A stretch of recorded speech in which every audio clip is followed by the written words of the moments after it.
El negocio que nosotros tenemos es una actividad empresarial, la más importante del mundo, tiene todas las características de respaldo en la corporación, de los mejores productos, de los mejores desarrollos, de una historia tremenda de 50 años de solidez en el mundo.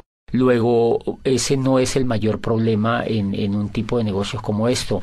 Yo evidencié que aquí había un gran negocio porque tiene un programa educativo muy estructurado y ese fue el que me hizo a mí tomar la decisión de hacer ese negocio. Yo creo que es importante porque si hay una buena o mala educación, eso determina el futuro de los seres humanos. Y cuando yo examino el programa educativo que tiene este negocio, lo que llego a la conclusión es que es lo más importante que yo he conocido. Yo vengo del mundo universitario, he trabajado por más de 8 años como rector de una universidad y he trabajado en el mundo académico por el tiempo que he estudiado y después ya como dirigiendo una institución universitaria, y siempre había cuestionado el modelo educativo tradicional por sus falencias y por las rutinas que ya ha creado a través de los siglos. Cuando conozco el programa educativo encuentro que es muy importante para desarrollar el negocio porque toma a las personas y las transforma, hace una transformación profunda de los seres humanos y les hace creer en sí mismas, les hace evidenciar posibilidades y las hace tomar el control de su futuro. Una de las grandes sorpresas que yo encontré, yo entro como todas las personas a pegarme, digamos, a ese programa educativo porque me parecía siempre que la educación era importante. Cuando yo entro, encuentro que tiene 3 características esenciales. Yo lo he venido estudiando, he venido beneficiándome de él. Esas 3 características son, primero, que es un programa continuo, y eso es muy importante. Esa es una diferencia fundamental entre la educación tradicional y este programa educativo, y es que es continuo. La continuidad radica en que desde que una persona entra al negocio empiezan a educarla y esa educación nunca termina. La persona cuando puede estar ya muriendo, pero la persona tiene la posibilidad de estar estudiando y tiene la posibilidad de estar creciendo.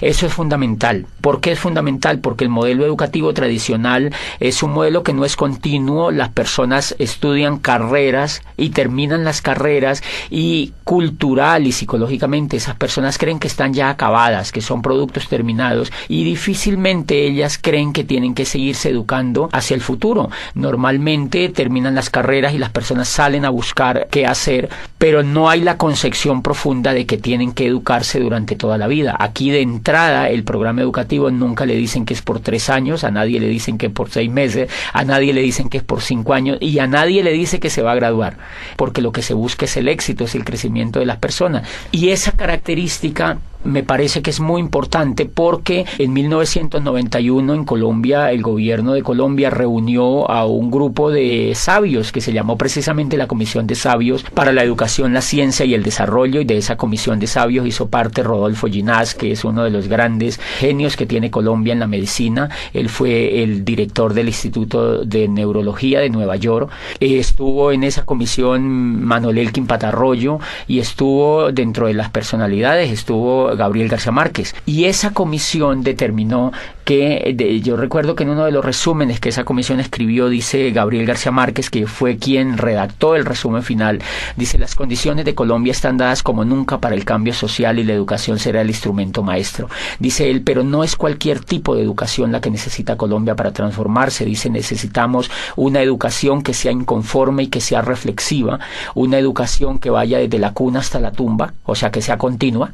Dice, necesitamos una educación que nos inspire una nueva manera de pensar y que nos inste a descubrir quiénes somos en una sociedad que se quiera más a sí misma. Y eso es fundamental porque en el año 2001, yo estaba viviendo en Europa, y un día en la ciudad donde yo vivía bajé a comprar el periódico y encontré que había un aviso donde requerían un empleado para una multinacional y decía: se necesita gerente de recursos humanos para una empresa en el norte de España. Y a mí me emocionó ese aviso porque yo creía tener posibilidades para aplicar. Cuando yo veo en ese aviso decía abajo: no mayor de 29 años.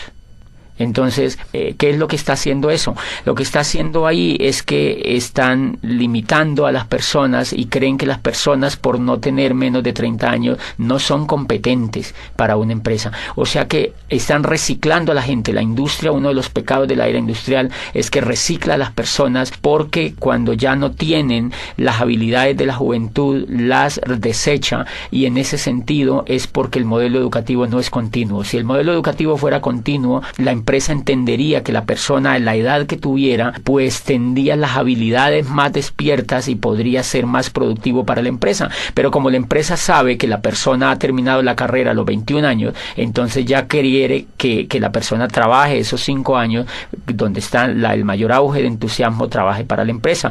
Cuando ya va llegando a los 30 años, la empresa ya cree que esa persona no es competitiva. He visto personas de 50, 60 años estudiando libros y volviendo a tener esperanza en que ellos pueden hacer algo importante en su vida, y eso lo logra la educación. José, cuéntanos por qué hay personas que no pueden tomar el programa educativo tan fácil o tan rápido como otras. En muchos casos es porque los líderes no los promueven lo suficientemente. Como este es un negocio de liderazgo, los líderes siempre tenemos que decirle a las personas qué es lo más importante para ellas.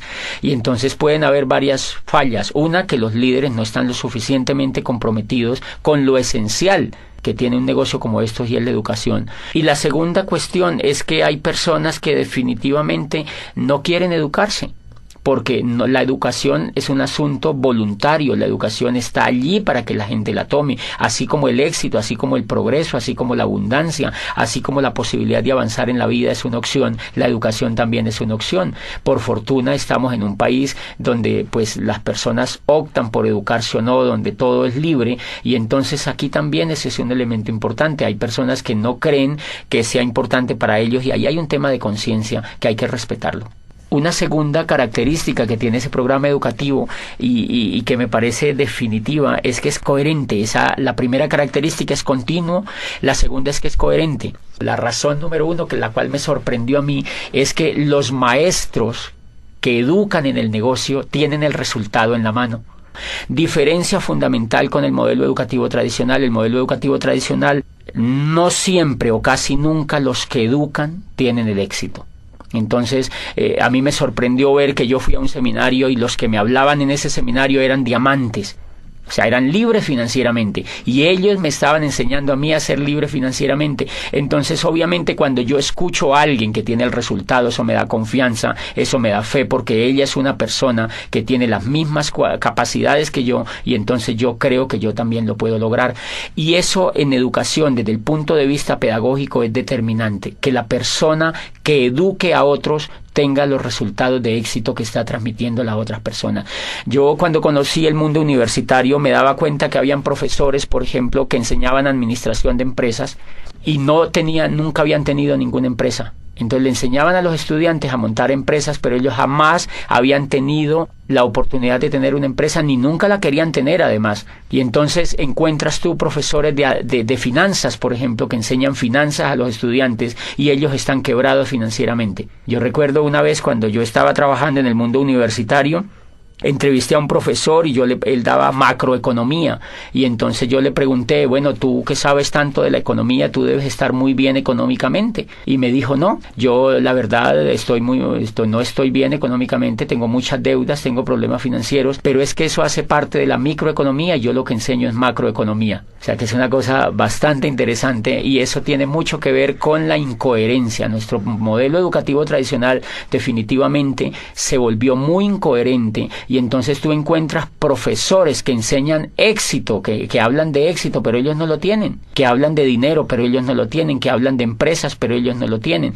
Y entonces ese es uno de los fracasos importantes del modelo tradicional. ¿Por qué? Porque los muchachos, como tienen ese espejo en sus profesores, ellos terminan duplicando a sus profesores, y eso empieza a generarse una ola de pobres que educan a pobres, de pobres que educan a pobres, que se educan entre los pobres, y todos terminan siendo pobres. Entonces por eso tú encuentras gente que les cuesta tener resultados financieros importantes, porque el reflejo y el espejo que ellos han tenido durante todas sus carreras por 20, 30 años de estudio ha sido de incoherencia. Y me hace acordar de una historia bellísima que leí en pedagogía alguna vez de un muchacho que quería estudiar cacería de dragones, era en Oriente, y él había encontrado que existía, pues la mayor necesidad de esa región era atacar la plaga de los dragones que lo infestaban todo. Entonces su padre lo lleva donde el maestro Lin, que era el más dotado en este tema de cazar dragones, y entonces el muchacho se matricula allá. Empieza a aprender primer semestre cómo cazar dragones 1, segundo semestre cómo cazar dragones 2, tercer semestre cómo cazar dragones 3, etcétera, etcétera. Pasan los 5 años y él se gradúa como cazador de dragones. Están tan contentos la familia que van a celebrar con él el grado, lo abrazan, se toman fotos, llevan la abuelita, todos los familiares, las tías, los primos, etcétera, etcétera, y los amigos, y brindan ese día porque se gradúa el hijo como cazador de dragones. Estaban tan felices que lo matriculan inmediatamente en la maestría de cómo cazar dragones, profundo ya, una maestría es una especialidad importante, y entonces el muchacho se queda ahí mismo en esa escuela de cazadores de dragones con su maestro dirigiéndole la maestría, y entonces ya empieza a profundizar cómo cazar dragones en el aire, cómo cazar dragones en el mar, cómo cazar dragones pues en la selva, y se especializa y termina la maestría. Vuelven y celebran a los 2 años y medio, 3 años, él termina, lleva 8 años estudiando cacería de dragones, y entonces celebra y sale como magíster en cacería de dragones. Se va al campo a cazar dragones y al cabo de 10 años regresa muy triste, ya más avanzado de edad. El muchacho ya está entrando en los 30 años, 30 y pico de años, y entonces le dice al maestro, maestro, yo estoy muy triste. Y le dice, ¿por qué estás triste? Le dice, mire, yo estudié aquí contigo en esta escuela cacería de dragones, fui aplicado, nunca me supleteé, nunca habilité, hice todo lo que tú me dijiste, repetí todas las asignaturas, hice todo el pensum, y me gradúo como cazador de dragones, y no solo me gradúo como cazador de dragones, sino que hago una maestría en cómo cazar dragones a nivel de especialidad. Me gradúo de magíster como uno de los más brillantes estudiantes, y llevo 10 años en el campo, y no me puede creer, maestro, no solamente no he cazado ni un dragón, sino que ni siquiera lo he visto. Entonces el maestro se queda viéndolo y le dice, hijo, no te pongas triste. Vamos a hacer lo siguiente, vas a volver al campo durante otros 5 años y vas a trabajar muy duro en cómo cazar dragones. Si al cabo de 5 años no has logrado cazar ningún dragón, se le acercó al oído y le dijo, haz como yo. Dedícate a enseñar a los hombres el noble arte de cómo cazar dragones. Me parece que mucho le pasa a la educación tradicional eso. La incoherencia de la educación tradicional en general radica en que el gran cúmulo de profesores que enseñan no tienen los resultados, y entonces duplican la incoherencia, y por eso la gente sale preparada para no hacer nada, porque ellos han visto que los profesores no hacen exitosamente lo que les han enseñado. La coherencia es tan importante en la pedagogía y en la educación en general que en la historia de la raza humana solamente ha habido 2 momentos importantes de éxito en la educación, y esos éxitos han estado ligados especialmente con el valor de la coherencia. El primero se presenta en el siglo de oro de Pericles, en la Grecia clásica, donde allí nace la historia. Imagínense que allí vive Herodoto, y Herodoto no estudia historia, sino que Herodoto hace historia. Herodoto escribe la historia de los griegos, y allí nace el padre de la historia, que es él empieza a escribir sobre lo que le pasa a los griegos. Y por supuesto que si una persona quería estudiar historia, suponiéndose que existiera una persona que quisiera familiarizarse con la historia, pues va donde Herodoto, porque Herodoto es el historiador. Y nace en el siglo de oro de Pericles Sócrates, vive Anaxágoras y vive Platón, y entonces ellos empiezan a crear las escuelas filosóficas más importantes que pues iluminaron a Occidente y siguen iluminando la filosofía occidental. ¿Qué era la característica de estos filósofos? Que ellos no fueron a estudiar filosofía, sino que ellos eran filósofos, o sea, eran coherentes, ellos hacían filosofía. Y entonces, pues así Sócrates empieza a hablar a los jóvenes en las calles y en las plazas, y empieza a reflexionar sobre la vida, sobre los valores, sobre la amistad, y reúne a los jóvenes y les cuenta sobre la vida, sobre el universo, les habla sobre la belleza, etcétera, etcétera, y los jóvenes son extasiados escuchando a Sócrates, de manera que esa coherencia que él tiene de no enseñar filosofía, sino de hacer filosofía, hace que Platón, por ejemplo, se interese en la filosofía, y hace que otra cantidad de discípulos que surgieron a raíz de la aparición de Sócrates en la escena escena ateniense, pues empiece a duplicarse, y lo que se duplica entonces es el éxito de la coherencia. Y nace también en el siglo de oro de Pericles la tragedia. Nace la tragedia, y entonces allí vive pues Sófocles, Eurípides y Esquilo, los grandes creadores de la tragedia viven en ese siglo, y pues obviamente ellos no enseñan tragedia, ellos lo que hacen es que hacen tragedia, y lo que hacen es que enseñan con el ejemplo. Nunca antes se ha visto otra etapa más impresionante de gloria, de crecimiento y de creación que la que se da en el siglo de oro de Pericles, y ha sido pues el ejemplo máxime de la educación. Y paradójicamente allá nace la historia, pero no hay facultades de historia, nace la filosofía y no hay facultades de filosofía, y nace la tragedia, la gran literatura de los griegos, pero no hay escuelas de literatura.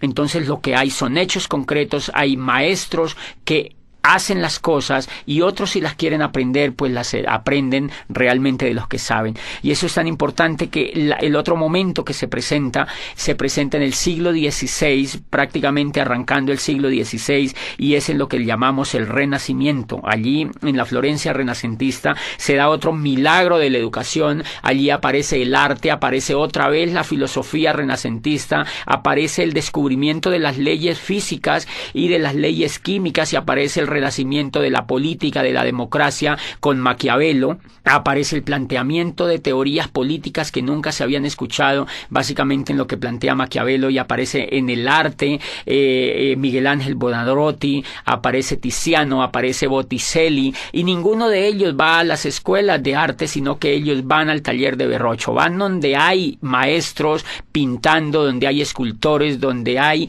realmente personas que son coherentes con el arte, y pues ellos han sido los grandes creadores del Renacimiento, la gloria, el espejo, todo el ejemplo que tuvimos hacia adelante en el tema del arte en Occidente. Por ejemplo, fíjense que toda esa coherencia hace que Newton defina su rol sobre la ciencia y desafíe los conceptos que se habían creado a raíz de las creaciones anteriores en el tema de la física. Y lo que se da en ese siglo, en ese siglo del Renacimiento, prácticamente en esa etapa, es que existen personas que son coherentes entre lo que piensan y entre lo que hacen. Nunca antes ni nunca después se presentó otro milagro de la educación tan impresionante como se dio en el Renacimiento y en el siglo de oro de Pericles.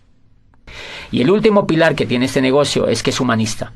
Y el humanismo radica en que el centro de todo el modelo educativo es el ser humano. No es el conocimiento, no es el horario, no son los útiles, no son los maestros, no son los esmeraldas ni los diamantes, es el centro de todo el ser humano, es la persona que viene a educarse. Entonces, 1, le respetan hasta la decisión de si se educa o no. 2, le respetan hasta cuándo quiere educarse. 3, le respetan el tiempo, porque el programa educativo no tiene horarios. Lo hace la persona en su casa, lo hace cuando se levanta, lo hace cuando se acuesta, lo hace al mediodía.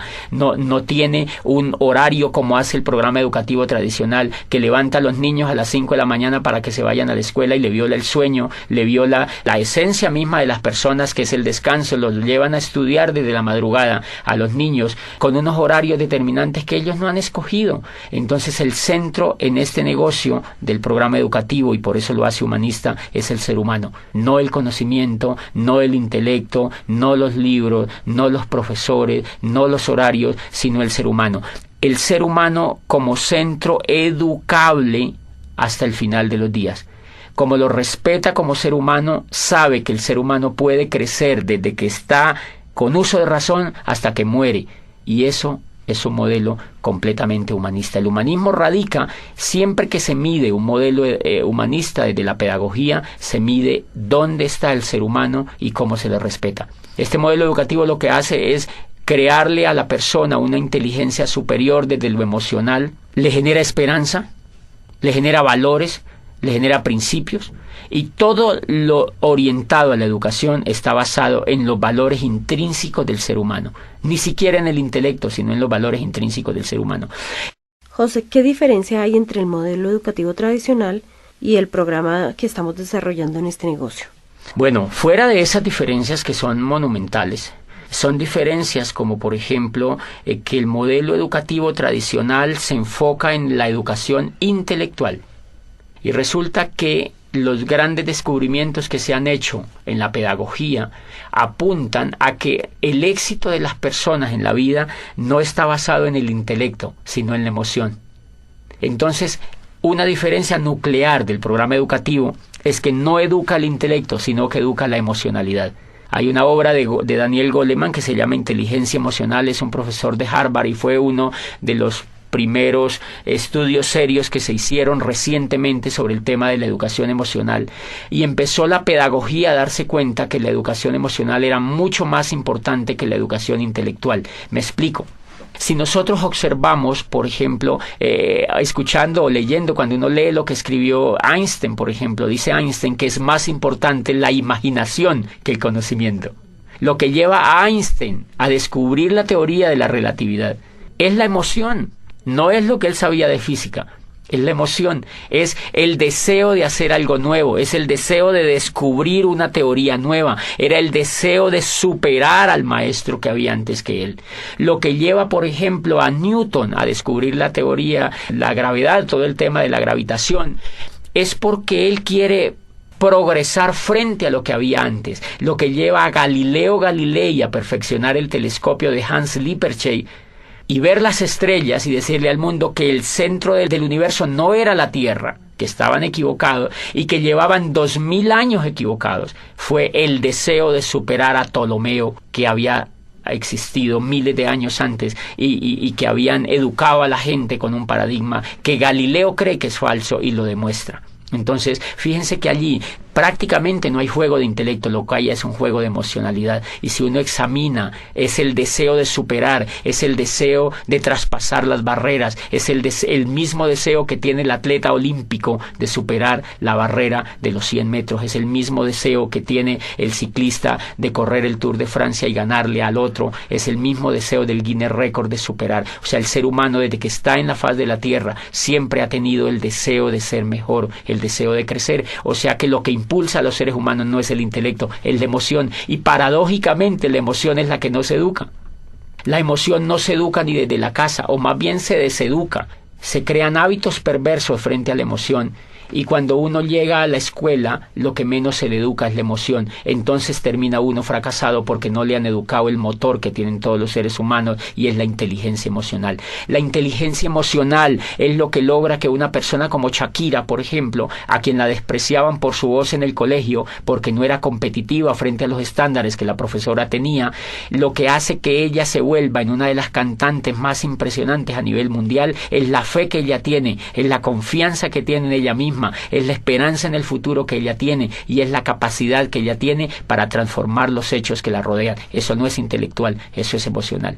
Gabriel García Márquez, desde que entra al mundo universitario aquí en Bogotá y estudia en la Nacional, él de una lo que ve es que él no iba a ser un buen abogado y que el modelo que lo estaban metiendo educativo no le convencía. Él se retira de la universidad, y lo que lo lleva a hacerse el mejor escritor del mundo es el deseo, es el sueño, es la capacidad de querer progresar y la capacidad de creer en sí mismo. Y ahí hay un elemento fundamental que se llama la capacidad de soñar. La capacidad de soñar es un elemento emocional. Y si ustedes examinan, esa es una diferencia importante. El sueño, por ejemplo, está prácticamente vetado en la educación tradicional. Tú estudias 20, 30 años en la educación tradicional y normalmente a ti nunca te hablan de sueño. Nunca tú ves a un profesor hablándote de que es importante soñar. Nunca te hablan de que es importante soñar, porque ese elemento es casi cursi en la educación tradicional. Y si tú examinas todo el progreso de la historia de la raza humana, tú encuentras que los únicos que han transformado el universo han sido los soñadores. Entonces, si los soñadores han sido los que se inventaron la física, la química, la matemática, la astronomía, la música, la literatura, los que han dado los grandes avances han sido los soñadores, ¿por qué la educación no habla de sueños? ¿Por qué el sueño está prácticamente vetado? Y a uno no le hablan de sueños en la educación tradicional, a uno le da el sueño. Pero realmente allá nunca ve uno, en general uno no ve profesores soñadores. Y me llama la atención eso porque uno de los elementos importantes, la diferencia de los seres humanos con los animales, es que los seres humanos se difieren en que los seres humanos somos soñadores. Los animales no sueñan. Los animales vienen programados genéticamente para repetir lo mismo que ha hecho su especie a través de miles de años. La abeja repite el mismo panal, la hormiga repite el mismo hormiguero, el cerdo repite el mismo comportamiento de los otros animales. Y entonces, si la diferencia de los seres humanos con los animales es soñar, quiere decir que un modelo educativo que no nos enseñe a soñar no nos está humanizando, sino que nos está animalizando. Cuando yo entré a este programa educativo y encontré que el centro de todo el programa educativo era hablar de sueños, era volver a poner a la gente a soñar, era diciéndole a la gente, tú puedes lograr lo que tú quieras, tú puedes construir el futuro que tú quieras, tú puedes aprovechar este vehículo y cambiar la historia de tu vida, tú puedes imaginarte un futuro mejor. Ahí me di cuenta que estaban humanizando al ser humano. Y entonces me di cuenta que llevaba yo 20 años acercándome más a la raza animal que a la raza humana mediante la educación. Esa es una trampa que la educación tradicional no ha descubierto todavía y que hay intentos por progresar, pero es tan grande. La educación tradicional lleva más de 800 años haciendo lo mismo y no la han cambiado prácticamente ni un ápice. De manera que hay que entenderla, es un modelo muy complicado de cambiar, pero nosotros podemos hacer cosas por los demás y yo pienso que la labor que está haciendo el modelo educativo de este negocio pues es impresionante, porque en lugar de cuestionar lo que ya hay, hacemos realidades los sueños de muchas personas con una herramienta que es verdaderamente revolucionaria desde allí. Y los sueños son emocionales, ese es un elemento. Otro elemento como ejemplo es la confianza. Si tú te das cuenta, los Estados Unidos de América en estos momentos han entrado en una recesión. ¿Qué es la recesión? Carencia de confianza en la economía. No es que no tengan dinero, lo que pasa es que no quieren invertir el dinero. Los bancos no quieren prestar. ¿Por qué no quieren prestar? Porque no tienen confianza. ¿Por qué no quieren comprar finca raíz? Porque no hay confianza. ¿Por qué no hacen negocios como antes? Porque no hay confianza. O sea que el elemento, por la confianza se cae la bolsa de valores de Nueva York. Por la confianza, imagínate, la confianza no es intelectual, es emocional. Y entonces si la confianza es la que es capaz de mover la economía del mundo, ¿por qué no se educa en la confianza? ¿Por qué no se educa a los niños a que sean confiables? Si ustedes observan afuera, se van a dar cuenta que las personas que tienen éxito es porque son confiables. Las personas que no tienen éxito es porque no son confiables. El éxito económico y el éxito en todas las etapas de la vida radica en la confianza. La confianza que la familia le tiene a uno determina el éxito que uno tiene con la familia. Si uno no es confiable, ni la misma familia lo apoya. O sea, ¿qué quiere decir? Que la confianza es un factor determinante en el progreso de los seres humanos y nunca se enseña. Claro, cuando una persona se vuelve confiable, puede progresar en todos los aspectos de la vida. Y ese es un elemento. Este negocio educa en valores, en volver soñadores, en el valor de la imaginación, en el valor de la confianza, en el valor del perdón, en el valor de la asociación, que es fundamental. La asociación, fíjate que en la educación tradicional, uno de los elementos que me gustó de este negocio es que cuando yo entré me empecé a asociar con gente rica. La gente que te educa es gente rica, es gente que tiene lo que uno quisiera tener. La educación que yo había tenido me asociaba era con gente que no tenía los resultados. Entonces, obviamente, si las personas se asocian, si una persona se asocia con gente que viola la ley, esa persona le da por violar la ley. Si una persona se asocia con gente fumadora, se quiere volver fumador. Igual, si una persona se asocia con gente rica, se quiere volver rico. Si una persona se asocia con gente pobre, se quiere volver pobre. Porque Dios los hace y ellos se juntan, dice el dicho. Entonces tú encuentras, claro, si una persona es educada en un medio pobre, donde no ve resultados, la persona lo único que va a duplicar es pobreza.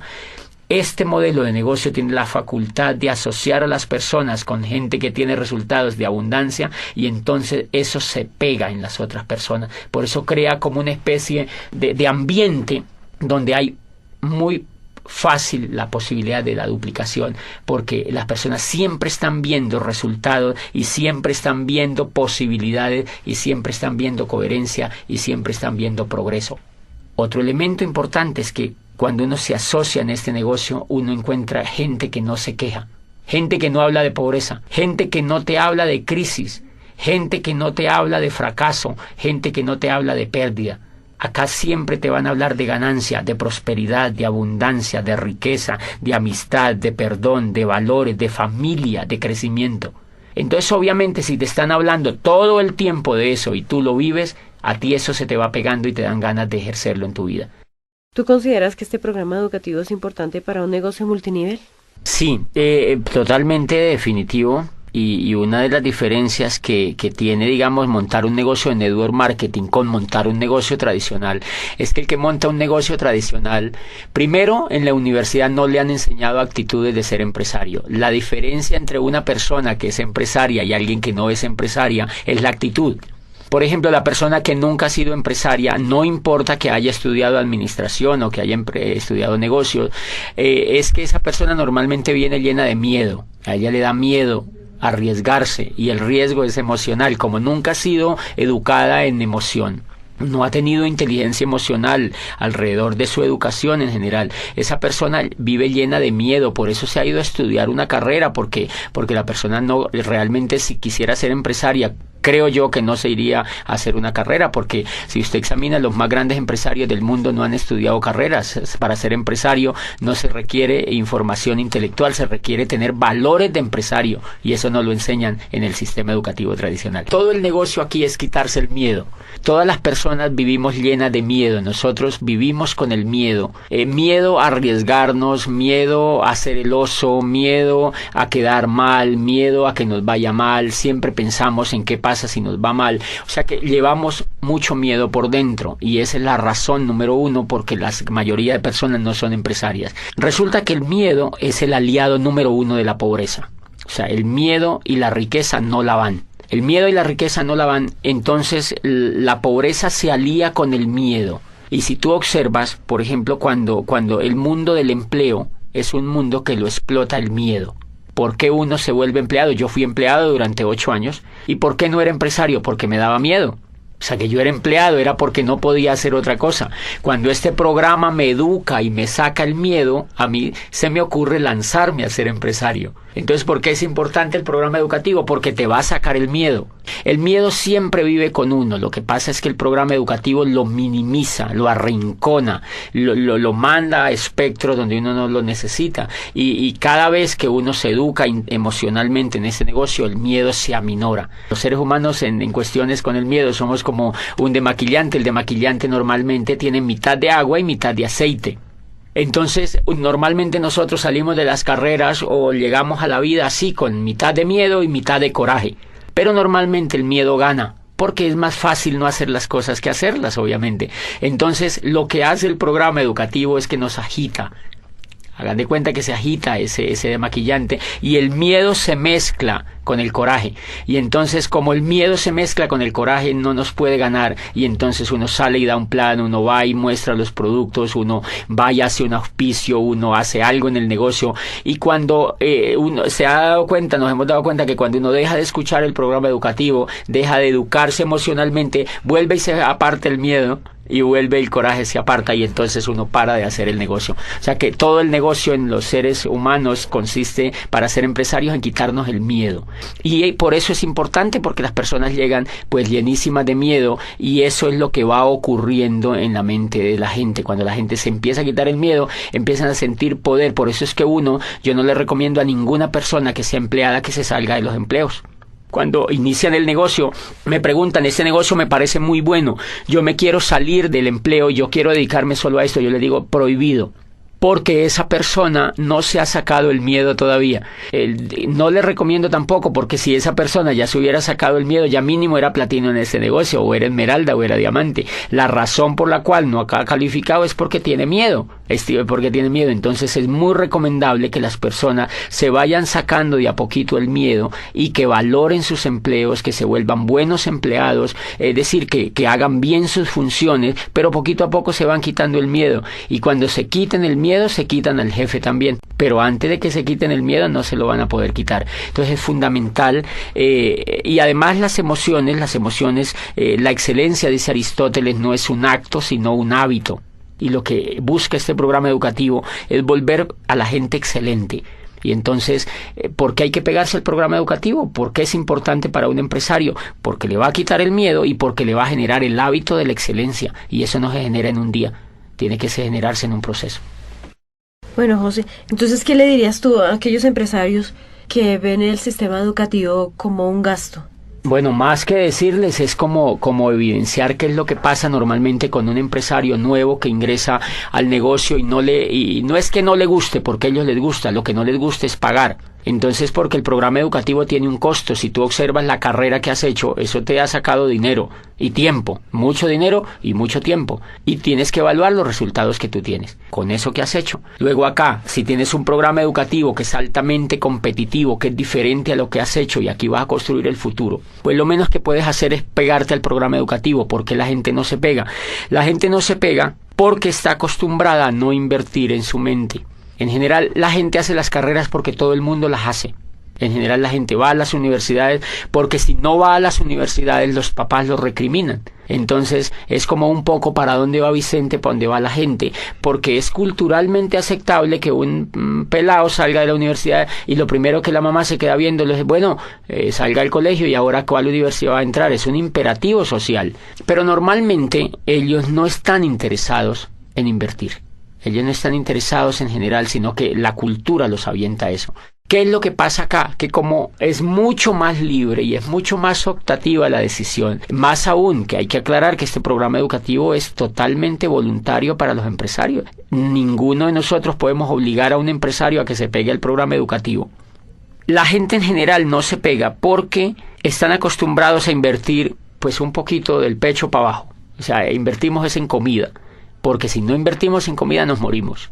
Entonces la gente compra carne, compra cebollas, compra tomates, compra mercado y compra cosas para comer, pero casi no compra cosas para alimentar la mente. Entonces la mente la alimentan con televisión, la alimentan con programas de radio, la alimentan con noticieros, la alimentan con negativos, la alimentan con charlas con los amigos, lamentándose de la vida y hablando de la crisis. Entonces ese tipo de alimentación tiene muy negativizado al ser humano. Y claro, cuando ellos entran acá creen que eso no se puede cambiar porque es como un disco duro que ya viene grabado. Entonces las personas normalmente no se conectan por un hábito que tienen de no invertir en su mente. Entonces lo que uno tendría que ayudarles es a que ellos tomen el hábito de invertir en su mente, porque si no toman el hábito de invertir en su mente no hay absolutamente nada que hacer con una persona, porque yo creo que si una persona no se pega al programa educativo, pues tiene muchas dificultades en generar un negocio próspero. Puede hacer un negocio minorista, pero no puede hacer pues un negocio próspero. Entonces yo les recomiendo a todos los empresarios que se peguen al programa educativo y que hagan todo lo que les dicen sus líderes, sobre todo los líderes que ya tienen los resultados. José, ¿tú crees que una persona siendo profesional le sea más difícil entrar a este sistema educativo? Yo creo que eso depende mucho de la actitud de la persona empresaria que entra al negocio. Hay muchos casos de profesionales con una excelente actitud para educarse, pero tenemos montones de casos de profesionales que ven el negocio y son renuentes al conectarse al programa educativo. ¿A qué acuso yo esa renuencia? Creo que esa renuncia tiene que ver con lo que ellos creen que son. Como ya son médicos, como uno ya es abogado, como uno ya es ingeniero, entonces uno se cree producto terminado.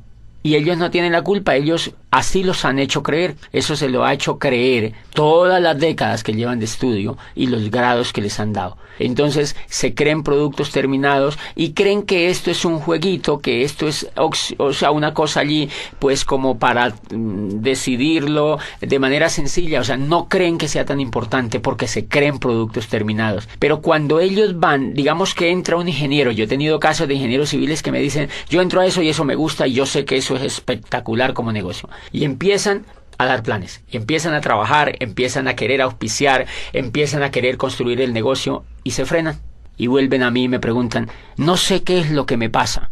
Lo que pasa es que yo voy donde la gente y me dice que no, yo a veces contacto a la gente y me dejan plantado. Y obviamente para un profesional de esos, pues un resultado de eso lo golpea. Cuando yo los escucho me dicen, no tengo resultado, yo le doy y le doy y le doy y no avanzo.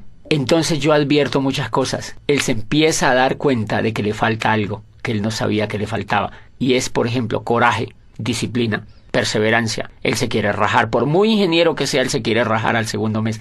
O sea que él en ese momento le está faltando inteligencia emocional. Él es buen ingeniero, pero como empresario no tiene inteligencia. Entonces, él en ese momento, antes de conectarse al programa educativo, él no se da cuenta que le falta la inteligencia emocional suficiente para ser empresario. Entonces, creo que esa es una de las razones. El sentirse producto terminado, fíjense que la ignorancia, decía Platón, no es un estado de escasez, sino un estado de llenura. Y entonces cuando uno es profesional, uno se siente lleno, uno se siente que se va a comer el mundo, uno cree que ya todo lo sabe. Entonces que nadie le puede venir a enseñar otra cosa. Y dice Platón, ese es el peor pecado que se comete frente al conocimiento, porque la ignorancia, dice, si fuera un estado de vacío, pues simplemente bastaría con llenarlo y se solucionaría el problema. Dice, pero como es un estado de llenura, lo que la persona tiene que es vaciarse de todo lo que no sabe, de lo que cree que sabe, pero que no lo sabe, para que pues se vuelva un poco noble y empiece a aprender otras cosas. Entonces la dificultad radica allí cuando esa persona entienda que creo que es más con un estrelle que él se pegue cuando arranque el negocio y se da cuenta que la gente no le hace caso, que la gente que entra no quiere estar con él, que la gente que entra se raja y normalmente es por problemas de confianza porque no confían en él, es por problemas de que no lo ven entusiasmado. Y todo eso es emocional, entonces él tiene que empezar a educar ese tipo de emociones si lo que quiere es hacerse esmeralda o diamante en ese negocio. Retomando un poco sobre lo que dijiste anteriormente, háblanos sobre la coherencia y la práctica. Este tema de coherencia y práctica es fundamental, sobre todo en este negocio. Miren, cuando yo entré me sorprende que la persona se conecta al programa educativo, o sea que lo educan exitosos, pero a la vez le dan el negocio para que vaya practicando. No le dicen vas a conectarte 5 años y después le vamos a montar un negocio. Eso sería repetir el esquema tradicional. Acá lo que le dicen es se va a conectar a un programa educativo y ya le montamos el negocio. Empiézalo a practicar. Entonces, ¿qué pasa? Que la persona cuando aprende y practica, aprende 2 veces. Y entonces esa persona tiene la posibilidad de aprender muy rápidamente, que es lo que creo que es una tremendísima falla pedagógica en el modelo educativo tradicional. Y es que a las personas se les hace ir, mire, si tú sumas, uno va al antejardín, al jardín, a la media vocacional, a la escuela, al bachillerato, y termina haciendo posgrados. Y si tú examinas durante esos 20 o 25 años, tú nunca has practicado nada.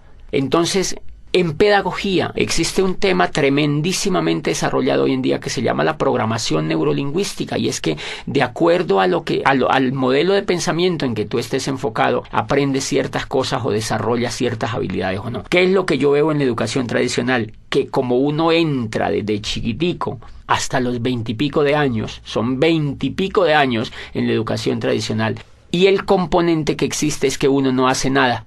Entonces, eso es una programación neurolingüística indirecta o casi directa. Como tú no haces nada durante 20 y pico de años mientras te estás estudiando, adivina qué aprendes a hacer. Nada. Y por eso es que después, ya cuando uno realmente empieza a aprender a hacer algo exitoso, es cuando ya está viejo o cuando ya está de mayor edad, porque ha pasado la mayoría del tiempo sin hacer nada. En cambio, una sorpresa tremenda en este negocio es que cuando la persona ingresa al negocio, le montan un negocio para que empiece a practicar. Entonces él ejerce el tema de aprender mediante el error. Aprende, practica y comete errores. Aprende, practica y comete errores. Entonces él mismo va viendo cómo es que él mismo tiene que superar los obstáculos, porque él mismo es el que está practicando. No otro por él, ni en piloto simulador, sino en la realidad. Él sabe que cuando raja a una persona, por ejemplo, es porque es mal comunicador en muchos casos. Él sabe que cuando contacta y no logra auspiciar a la persona es porque es un mal comunicador. Entonces aprende que él tiene que mejorar esa habilidad de comunicarse mejor, etcétera, etcétera. Pero realmente lo importante allí es que la teoría y la práctica van completamente hiladas desde el primer momento.